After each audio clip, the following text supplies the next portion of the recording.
दोस्तों, आज के इस वीडियो में हम नीट 2023 के बायोलॉजी वाले के जूलॉजी सेक्शन वाले क्वेश्चन को डिस्कस करने वाले हैं। ठीक है, जिसमें 151 से लेकर 185 तक ऑब्जेक्टिव वाले सेक्शन है और सब्जेक्टिव वाले सेक्शन 186 से लेकर 200 तक होंगे। ठीक है, इसके पहले हमने बोटनी वाला सेक्शन का वीडियो बना लिया है। अगर वो आपने नहीं देखा है तो आप इस चैनल के प्लेलिस्ट में जाके उसको देख सकते हैं। ठीक है, सो दिस इज़ ये इम्पोर्टेंट मतलब कि आपका रहेगा 2024 के लिए। ठीक है, ये नीट बिल्कुल ही सिंपल सा क्वेश्चन है।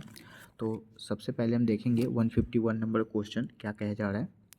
तो यहाँ पे कह रहा है कि given below the two statement, दो स्टेटमेंट दिया गया है। स्टेटमेंट फर्स्ट कह रहा है in prokaryote the positively charge DNA is held with some negatively charged protons in region to the nucleotides. तो बिल्कुल सही कह नहीं रहा है, ये न्यूक्लियोइड यहाँ नहीं होना चाहिए था और निगेटिव चार्ज नहीं होना चाहिए था। ठीक है, तो ये इनकरेक्ट हो गया। दूसरा कह रहा है statement second in eukaryote the negatively charge DNA is wrap around the positive charge and octamer to form the nucleosome. तो ये बिल्कुल सही कहा जा रहा है, मतलब कि ये राइट हो जाएगा। So statement first is correct, statement first is incorrect और सेकंड इज करेक्ट। तो इसका राइट आंसर्स यहाँ पे 3 हो जाएगा। ठीक, फिर हमारा जो सेकंड क्वेश्चन कहा जा रहा है, सेकंड क्वेश्चन में क्या कहा जा रहा है, in which blood carpels the HIV undergoes replications and produced progeny viruses। तो प्रोजेनी के अंदर कौन सा वायरस प्रोड्यूस्ड होता है, तो TH सेल प्रोड्यूस्ड होता है। ठीक है, ये breathing and exchange of gases का क्वेश्चन है। In blood carpals HIV undergoes replication of the produced progeny virus, तो ये TH सेल्स होते हैं। ठीक है, अगेन फिर हमारा नेक्स्ट क्वेश्चन क्या कहा जा रहा है 1853 में विच of the following statement is correct, मतलब इसमें कौन सा स्टेटमेंट करेक्ट है। तो यहाँ पे हम देखेंगे biomagnification refers to nucleosome and increase in contraction of the toxic at successive trophic level. तो ये बिल्कुल सही है, बायोमैग्निफिकेशन से क्वेश्चन है ये बिल्कुल एनसीईआरटी का लाइन है। And presence of large amount of nutrient in water and the algal Bloom, ये नहीं हो सकता, अलगल ब्लूम तो हो ही नहीं सकता। ठीक है, क्योंकि बहुत सारे जब अलगल ब्लूम में क्या होता है, वाटर की क्या होती है, कमी होती है। यहाँ पे तो लार्ज अमाउंट में कह रहा है, तो ये बिल्कुल इनकरेक्ट हो जाएगा। Again eutrophication is the increase in the domestic sewage and waste to the lake का नहीं करता है, वो सिंपल सा मतलब क्या करता है कि डस्ट पार्टिकल्स को हटाने का काम करता है यूट्रोफिकेशन। ठीक है, so the right answers will B 1। Again फिर क्वेश्चन क्या कहा जा रहा है, अगेन नेक्स्ट क्वेश्चन कहा जा रहा है मैचिंग है यहाँ पे दिया गया और इस मैचिंग को आपको चूज़ करना है। सो क्वेश्चन कहा जा रहा है matching list 1 and list 2। List 1 में क्या है कि P wave, Q wave and QRS complex और टी वेव। ठीक है, सो इसमें बहुत सारे ऑप्शन दिए गए हैं, जैसे कि beginning of the systole and depolarisation of the ventricles, again depolarisation of atria and depolarisation of ventricles. ठीक है, सो पी वेव जो होगा उसका right answer depolarisation of atria हो जाएगा। ठीक है, क्योंकि यहाँ पे आर्टेरिया में ही पी वेव आते हैं।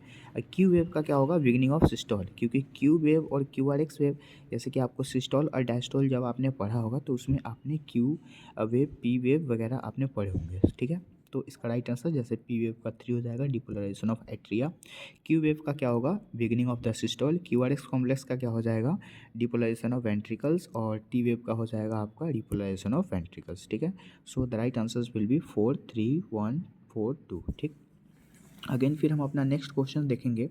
नेक्स्ट क्वेश्चन कहा जा रहा है ब्रॉड पाल्म। ये क्वेश्चन जो है ये चैप्टर 5 का है, principle of inheritance and variation का। Broad palm and single palm, ये सबसे लास्ट वाले पैराग्राफ का क्वेश्चन है। ठीक है, चैप्टर के पूरे लास्ट में पढ़ना है। इसमें हमको डाउन सिंड्रोम, क्लीफर सिंड्रोम और टर्नर सिंड्रोम के बारे में पढ़ना है, जिसमें डाउन सिंड्रोम में कहा जाता है broad palm and single palm invisible हो जाता है वो सफरिंग फ्रॉम किसी, तो वो किस चीज़ से सफ़र होता है, डाउन सिंड्रोम नाम की बीमारी से वो सफ़र होता है। तो राइट आंसर इसका डी हो जाएगा, ये बिल्कुल एनसीईआरटी का लाइन है। अगेन फिर क्वेश्चन कहा जा रहा है 156 नंबर क्वेश्चन में कह रहा है given below the two statement, statement first and statement second. ठीक है, स्टेटमेंट फर्स्ट में RNA mutate eight faster rate and statement second viruses having RNA genome and shorter life span mutate and involve in the faster. तो इसमें correct option तो मेरे ख्याल से दोनों करेक्ट हैं, क्योंकि RNA म्यूटेट होता है फास्टर रेट में, RNA तो फास्टर रेट में म्यूटेट होगा, और फिर viruses have RNA genome and shorter life span, virus का लाइफ स्पैन शॉर्ट भी होता है, तो ये भी सही है, मतलब कि both statement is correct, so both statement is true. Again next question हमारा है given below two statement, statement first and statement second. Statement first में क्या कहा गया? स्टेटमेंट फर्स्ट कहा जा रहा है ligaments are dense irregular tissue. तो लिगामेंट डेंस इरेगुलर टिश्यू नहीं होता है, ठीक है, इरेगुलर नहीं होगा, यहाँ पे रेगुलर होना चाहिए था। और स्टेटमेंट सेकंड कहा जा रहा है cartilaginous is dense regular tissue, तो ये गलत हो जाएगा, ये इरेगुलर होता है, मतलब कि अपोजिट दिया गया है, तो दोनों के दोनों इनकरेक्ट है। So first and second incorrect statement is false, दोनों का दोनों गलत है। अगेन फिर हम अपना नेक्स्ट क्वेश्चन देखेंगे। So the next question is, यहाँ पे नेक्स्ट क्वेश्चन कहा जा रहा है given below the statement one is label assertion and reason. Assertion में कह रहा है nephron are two types cortical juxta medullary based on their relative position and cortex और मेडुला। ये बिल्कुल एनसीईआरटी का लाइन है, बिल्कुल सही बात है, ठीक है। अगेन दूसरा क्या है, रीजन में juxta medullary nephron have short loop of Henle whereas cortical nephron have longer loop of Henle. तो ये गलत लग रहा है, क्योंकि यहाँ पे लॉन्गर नहीं होना चाहिए, यहाँ शॉर्टर होना चाहिए था, ठीक है। सो फर्स्ट इज करेक्ट और सेकंड इज इनकरेक्ट, मतलब कि statement first is true and second reason is the false. So दो is the right answer. Again फिर क्वेश्चन नंबर 159 कह रहा है which of the following is not a cloning vector. इनमें से कौन क्लोनिंग वेक्टर नहीं है, ठीक है। तो जैसे कि याक आपने क्लोनिंग वेक्टर पढ़ा है, PBR322 क्लोनिंग वेक्टर है, BAC भी क्लोनिंग वेक्टर है, लेकिन प्रोब जो है वो क्लोनिंग वेक्टर नहीं है, ये रिस्ट्रिक्शन एंजाइम है। ये क्या है? रिस्ट्रिक्शन एंजाइम है। तो इसका राइट आंसर क्या हो जाएगा? 3 हो जाएगा। अगेन फिर हम नेक्स्ट क्वेश्चन देखेंगे। नेक्स्ट क्वेश्चन में क्या कहा जा रहा है, given below the two statement, दो स्टेटमेंट दिए गए हैं। फर्स्ट स्टेटमेंट कह रहा है a protein is amazing as a line and the left end represented by fast amino acid C terminal and right end represented by the last amino acid जिसको N terminal बोलते हैं, ठीक है। तो ये तो बिल्कुल सही बात है, राइट वाले को हम N टर्मिनल बोलते हैं और यहाँ पे फर्स्ट वाले को क्या बोलते हैं, जो कि लेफ्ट वाले को C टर्मिनल। अगेन दूसरा स्टेटमेंट कह रहा है एडल्ट ह्यूमन हीमोग्लोबिन कंसिस्ट 4 सब यूनिट। बिल्कुल सही बात है, अल्फा एंड बीटा ग्लोब्यूलिन करके होता है वो चीज़। So both answer is correct, दोनों का दोनों सही है। स्टेटमेंट फर्स्ट जो होगा, एक मिनट, एंड इसमें फिर क्या कहा गया, प्रोटीन इमेजिन के तौर पे ये गलत हो जाएगा, क्योंकि यहाँ पे इमेजिन नहीं किया जा रहा है, ठीक है। So I think the right answers will be statement first is false, क्योंकि वहाँ इमेजिन हो गया, और सेकंड इज़ ट्रू, ठीक है। तो यहाँ पे ये फर्स्ट जो है ये इनकरेक्ट हो जाएगा, क्योंकि यहाँ इमेजिन वर्ड आ गया, ओके। अब आते हैं हम 161 नंबर क्वेश्चन, क्या कहा गया। अब ये रिड्यूस सिलेबस का है, बट हम इसको देख लेंगे। Once the undergoes the unstable and unabsorb the substance the coelom आपने पढ़ा था, ठीक है, and the backward flow the ileocecal valve, इसका राइट आंसर होगा। ऐसे ये अब आने वाला नहीं है। अब हम देखते हैं नेक्स्ट क्वेश्चन। ये नीट 2021 का क्वेश्चन है, फिर से रिपीट हुआ है। Match the list 1 and list 2, मतलब वैसेक्टोमी, उसके बाद क्वाइटस इंटरप्टस, उसके बाद सर्वाइकल कैप और सहेली। ये चैप्टर 4 मतलब कि रिप्रोडक्टिव हेल्थ का क्वेश्चन है। जैसे यहाँ पे दिया है वैसेक्टोमी, तो वैसेक्टोमी जो है वो एक सर्जिकल मेथड होता है, क्योंकि वहाँ पे कट किया जाता है, चीरा लगाया जाता है, मतलब सर्जिकल मेथड। तो इसका राइट आंसर 3 हो जाएगा। फिर क्वाइटस इंटरप्टेड, ये जो है एक नेचुरल मेथड है, जो कि बिना किसी वजह से, मतलब खुद ही नेचुरली तरीके से, तो इसका right answer natural method. Again cervical cap, ये तो लगाने का काम होता है, मतलब बैरियर हो जाएगा, है ना। जैसे इसके बहुत सारे एग्जांपल्स होते हैं, जैसे कॉन्डम हो गया, डायफ्राम हो गया, और भी बहुत सारी चीज़ें हैं, ठीक है, इसके ब्रांड भी होते हैं ना।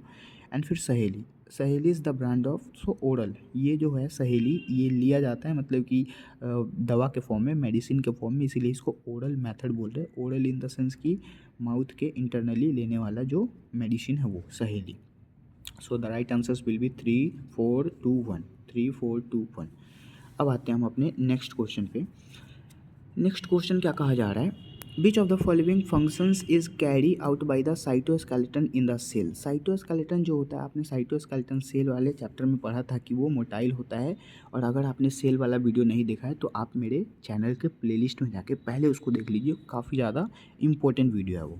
अगेन फिर नेक्स्ट क्वेश्चन क्या कहा जा रहा है, which one of the following is common sexually transmitted disease and the completely curable in the detection earlier treatment probably। Gonorrhoea जो होता है वो एक HIV की तरह ही होता है। HIV infection, hepatitis B and ये सब जो है, ये बीमारी इतनी खतरनाक है कि इसका कोई इलाज नहीं है। But sexually transmitted disease gonorrhoea भी है, एंड ये कम्प्लीटली क्यूरेबल, मतलब कि डिटेक्ट हो जाता है, ठीक हो जाता है, इसका ट्रीटमेंट पॉसिबल है। बट इन सब के ट्रीटमेंट पॉसिबल नहीं है। So right answers will be gonorrhoea.